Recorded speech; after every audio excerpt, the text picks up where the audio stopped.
Welcome back, Defenders. Jake here. Oh my god, this story is insane. One of the most prolific pro-Russian propaganda channels is run by a US Navy veteran living in Washington state.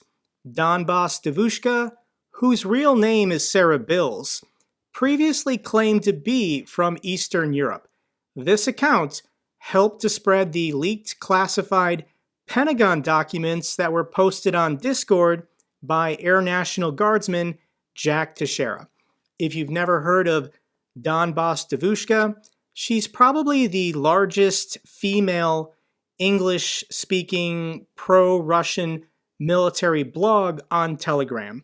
She has 71,000 subscribers. On Twitter, she's got 68,000 followers. As of last night, she closed the Twitter account as I'm sure she's being flooded with activity. But she's also on Spotify, and she's recorded dozens of podcasts over the last year with the largest Russian propagandists on social media.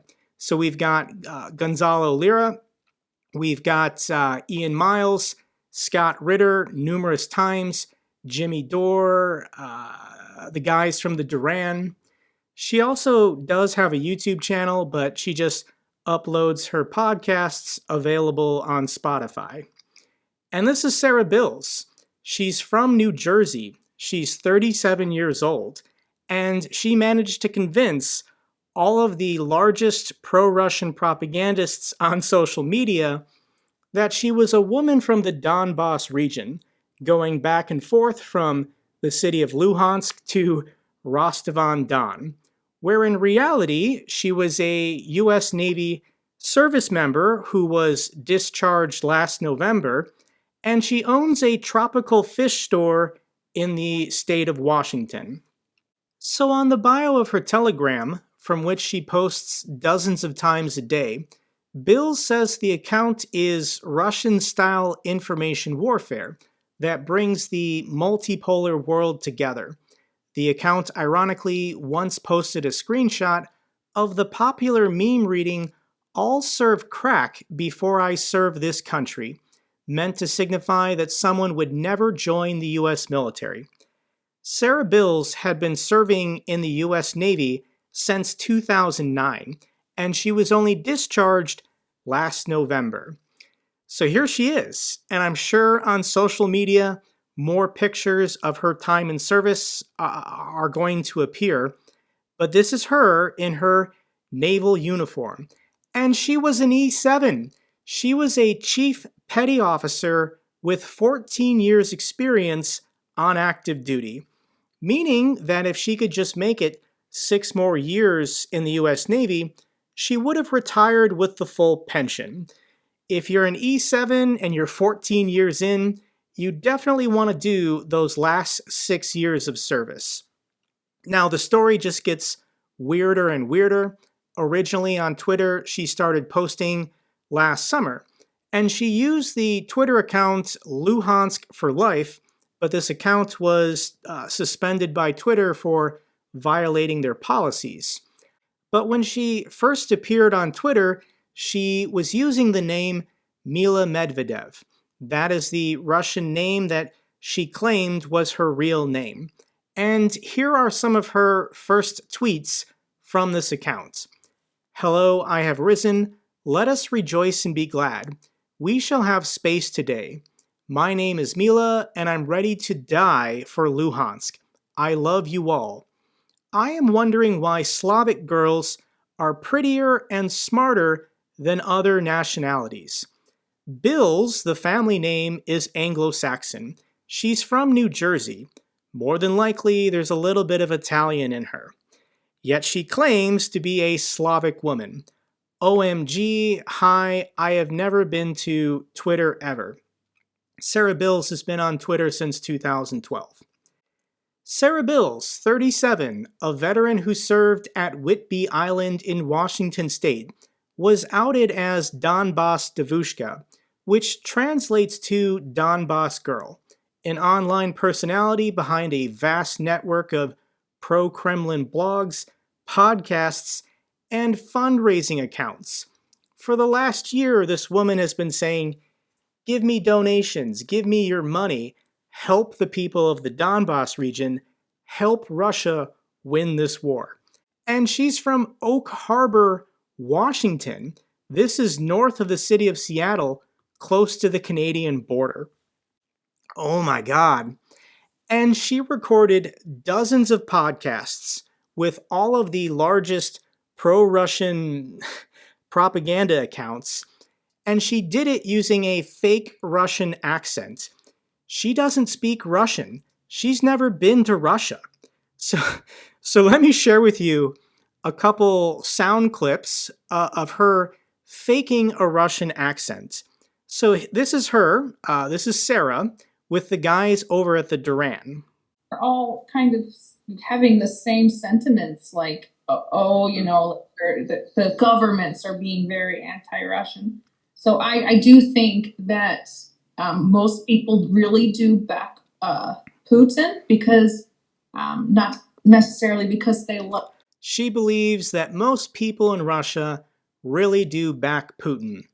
Here's a clip of her faking a Russian accent, speaking to Gonzalo Lira.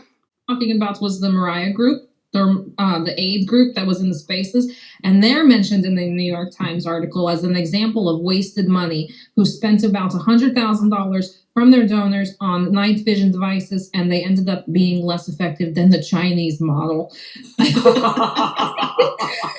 Ha ha ha ha ha ha. And of course, Gonzalo Lira had her on his podcast, The Roundtable, just 2 weeks ago. And she never shows her face, but she continues this absurd fake Russian accent. Sentiments that these sorts of things do not work on Russians, that they make Russians actually turn inwards instead of outwards. So I think that Ukrainians know that for the most part. Mm-hmm. So she's speaking as a Russian that Western propaganda does not work on Russians. Gonzalo Lira, this is another American citizen pretending to be inside Ukraine. This guy is a rich kid from Burbank, California, who went to an Ivy League school to study film, couldn't make it in Hollywood, so he decided to go to Eastern Europe to be a pickup artist. He was training Western men how to seduce and sleep with Eastern European women when the war broke out, and he decided he was going to be a war correspondent. All of these guys are grifters and charlatans, and people give them money.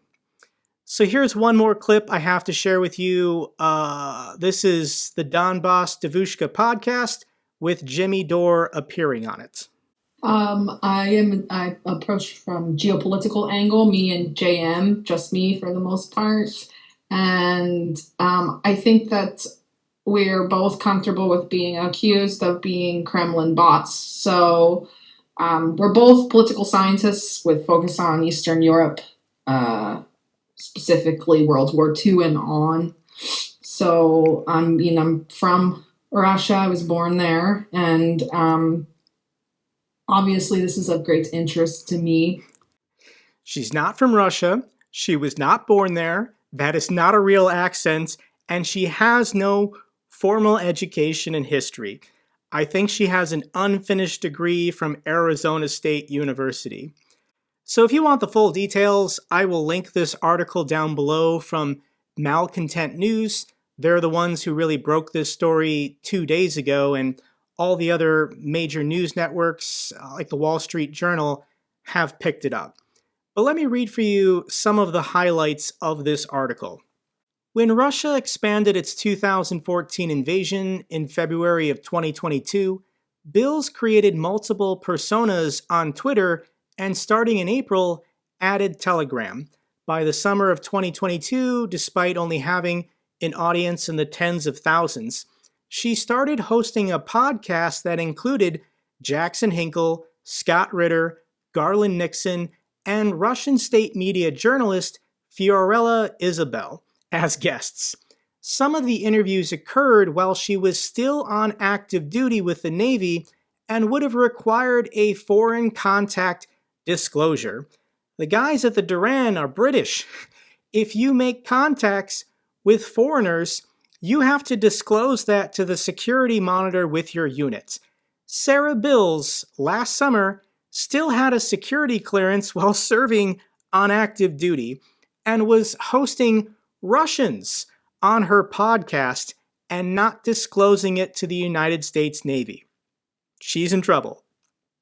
She cycled through several social media accounts on Twitter, which were reported and suspended for community guideline violations, before repurposing Pelmeni Pusha, created in July of 2012.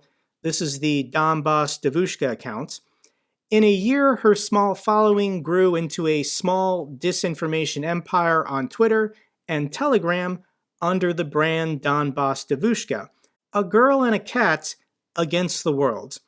Sarah Bills is a 37-year-old divorcee with a kid. She's a mother. It's actually really sad. Her Telegram channel shares more graphic and offensive content, including memes, doctored and misattributed images, and ultra-violence. Posts included celebrating the killing of a retired United States Marine who went to Ukraine as a foreign volunteer. So here she is, serving on active duty in the United States military, and on her Telegram account, she celebrated the death of a Marine veteran who volunteered to go to Ukraine to help defend the country. Wow.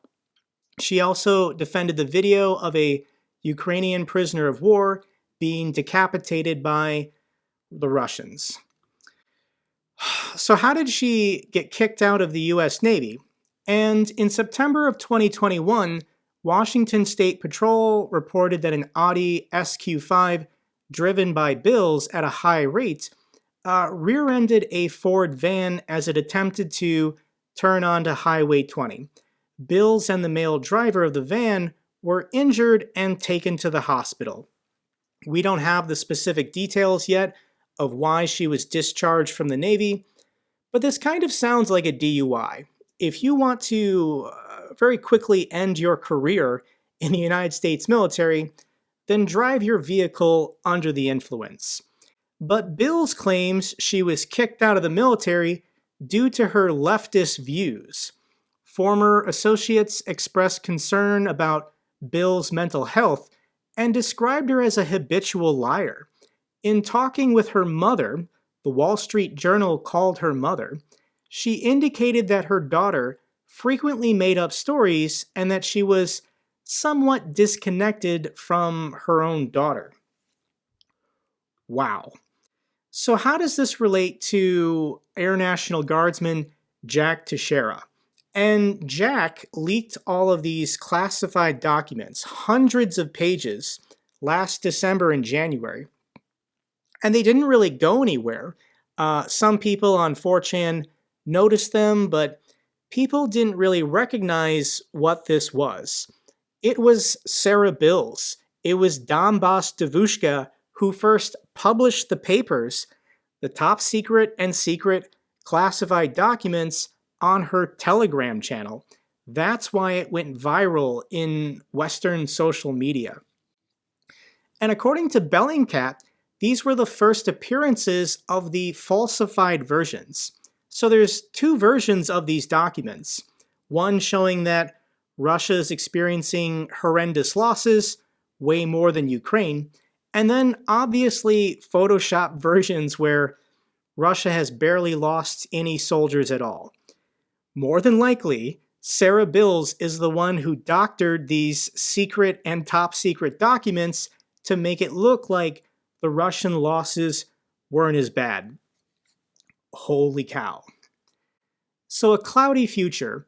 It is unclear if any laws were broken by sharing the secret and top secret documents on the Donbass Devushka Telegram channel. If Bills was fully discharged from the Navy when they were posted, it is highly unlikely she would be subject to the UCMJ, the Uniform Code of Military Justice. Even if she never made appropriate disclosures to her foreign contacts while serving with the Navy, even the casual fish food business contacts back to 2018, typically the punishment would be the loss of a security clearance. So how was Sarah Bills exposed? And she had participated in podcasts concerning tropical fish. Apparently, Sarah Bills is highly respected in the tropical fish podcast community, and somebody noticed that Sarah Bills looks and sounds a lot like Donbass Devushka. So it was diligent agents with NAFO, the North Atlantic Fellows Organization, that pieced it together that Sarah Bills and Donbass Devushka are the same person. I don't know if she was given a general or honorable discharge last November. She was reduced in rank to an E5, but she has to be in this period where she's in the inactive ready reserve. She doesn't have a security clearance anymore. I don't have a security clearance anymore. But when you get out of the military, there's this period of a couple years where you can be recalled to active duty if the United States goes to war. Additionally, if you get out of the military and the military discovers you committed a crime while serving, they can always recall you back to active service in order to prosecute you under the UCMJ. So I do believe that Sarah Bills is in big trouble. So why? Why did she do this? And one, she's crazy, but two, I think she liked the attention. I think she liked being the lone female pro-Russian propagandist in this community in which everyone knew her and everyone liked her for being this woman from the Donbass region who loves the Russians. In addition, money. Give me your money. We are fundraising for the poor people of the Donbass region. Give your donations now to me, Sarah Bills, and this will help Russia win the war. So she's deleted her Patreon account, but on the internet, everything is archived. And here is a screenshot of her Patreon account from October of 2022. So this Patreon account she had was while she was still serving on active duty with a security clearance. And here are Sarah Bills' membership levels. For €4, you can be a friendly nation. For $8.50, you can be a member of the Federation. And for $12.50 a month, you can be a defender of the motherland. So she was accepting payments and money from foreigners while serving on active duty, and she still had her security clearance. Yes, I think this needs to be investigated by everyone. Everyone investigate this woman. She is freaking nuts. So I think she's in serious trouble. I do think within the next 72 hours, more than likely the FBI will charge her with something and arrest her for something. A woman as crazy as this, she's done other things. I guarantee you. As soon as the feds start scratching the surface and digging deeper, I'm sure she's done a lot of crazy things if she's this crazy. Holy cow. Let's move on to Dmitry over at War Translated, and he has another video of Russian mobilized men committing insubordination on camera. The entire clip is 7 minutes. I'll link it down below. But basically, these mobilized men from Moscow are claiming they were illegally taken from Rostov-on-Don to Luhansk. The entire video is kind of a mess as these men don't know where they are and they don't know what's going on. All of their documents and military papers were taken from them. They don't know who their commanding officer is. They don't know why they were brought to the Luhansk region. They're not getting the promised payments, their salary, and they're injured, are being sent back into combat rather than being evacuated. So just another, snapshot of the complete disorder and anarchy currently occurring in the Russian military, where these men feel like they need to film a 7-minute video and post it online. Wow. Here's a report that a Russian warehouse manager has been jailed for stealing and reselling over 20,000 items of military clothing from a warehouse in Chechnya. The value of everything he stole is equal to $153,000 worth of uniforms and ammunition. Corruption in the Russian military? I'm shocked. This next article, this is just horrifying. I can't believe I have to share this with you guys, but the story has to be told. Wagner mercenaries confess to mass killings of Ukrainian civilians on Prigozhin's orders.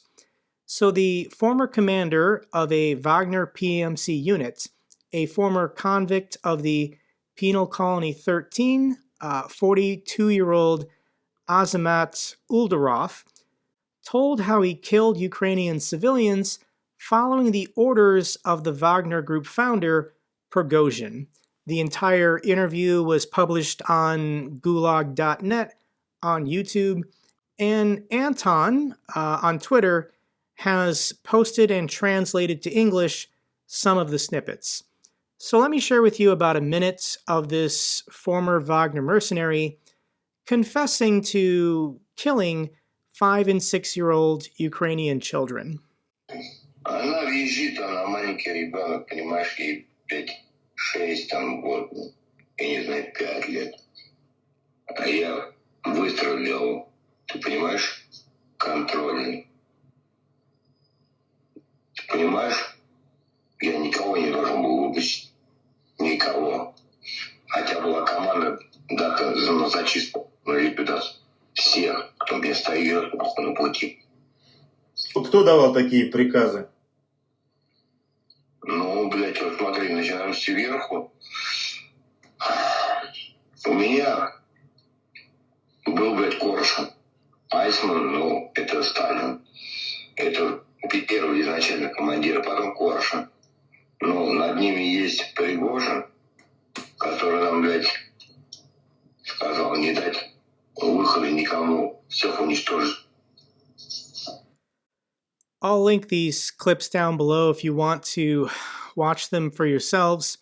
But it's 2 ex-commanders of the Wagner Group, Azamat Uldarov and Alexei Savichev. I don't know if they're motivated by guilt or what, but they're admitting that they killed Ukrainian civilians, Ukrainian children.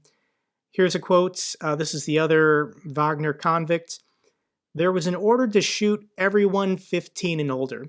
We shot about 10 of these 15, 16, and 17-year-old children. Wow. And sometimes they just kill everyone, all children included. Sometimes, like he said, kill everyone 15 and older.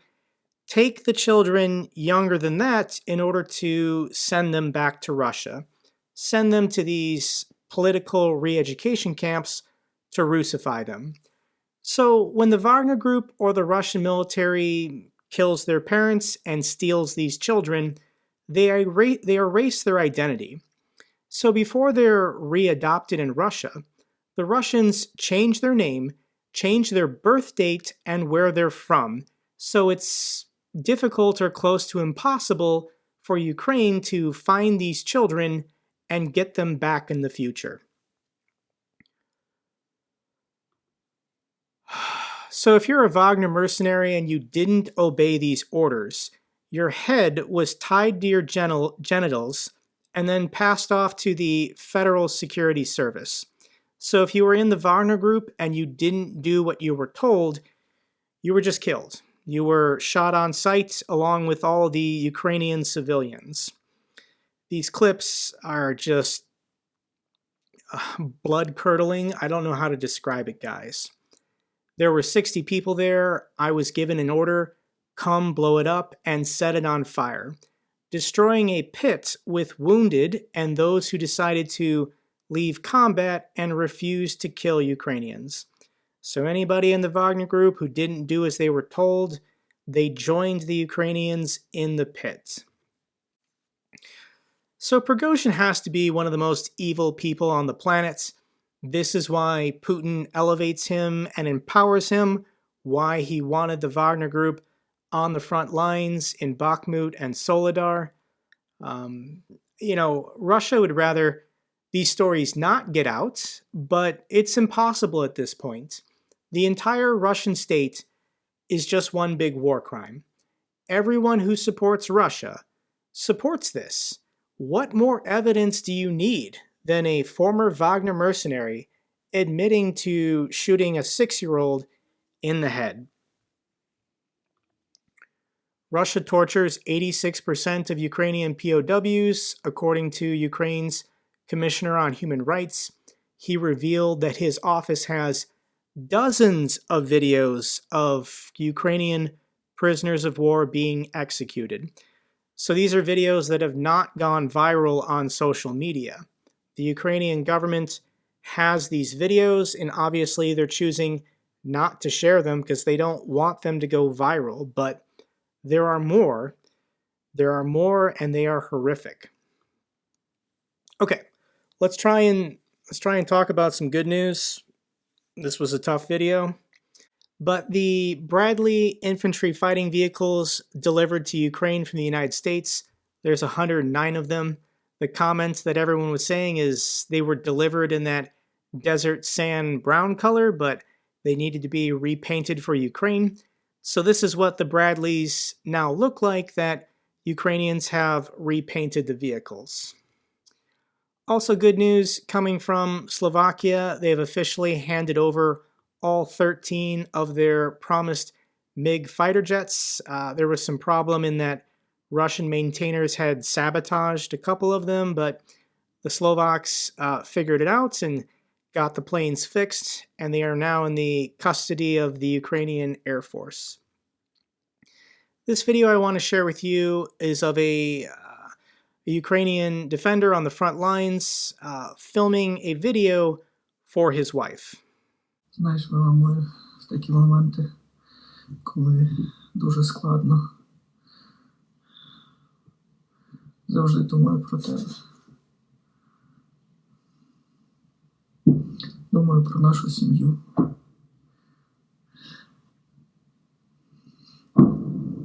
Про плани на майбутнє.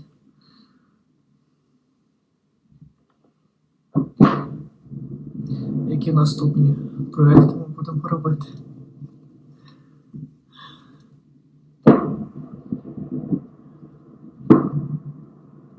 Я дуже скучив.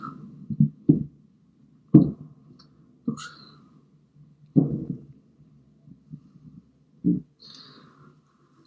Але треба триматися заради нашого майбутнього.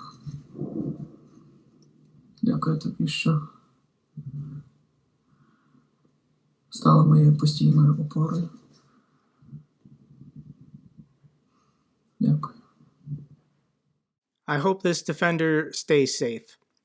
Final clip I have for you is of Ukrainian children decorating a donated vehicle for the armed forces of Ukraine. So lots of people around the world do fundraisers in order to buy cars or pickup trucks that they can then donate to the Ukrainian forces. And someone had the idea to have school children help decorate the vehicle.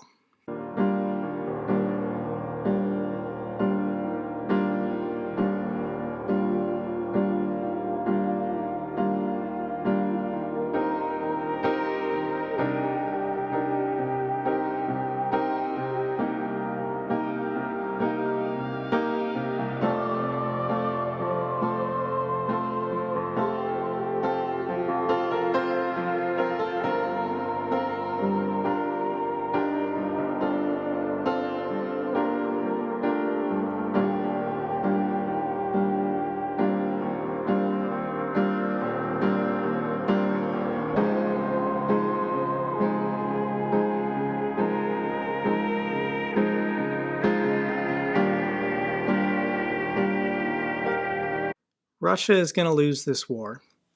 That's all for this update video. Glory to Ukraine, glory to the heroes. If you found this video informative, give me a thumbs up. Best way to support my channel. Comments and questions, let me know down below. I love hearing from you guys. Till the next video, keep defending the truth, keep defending democracy.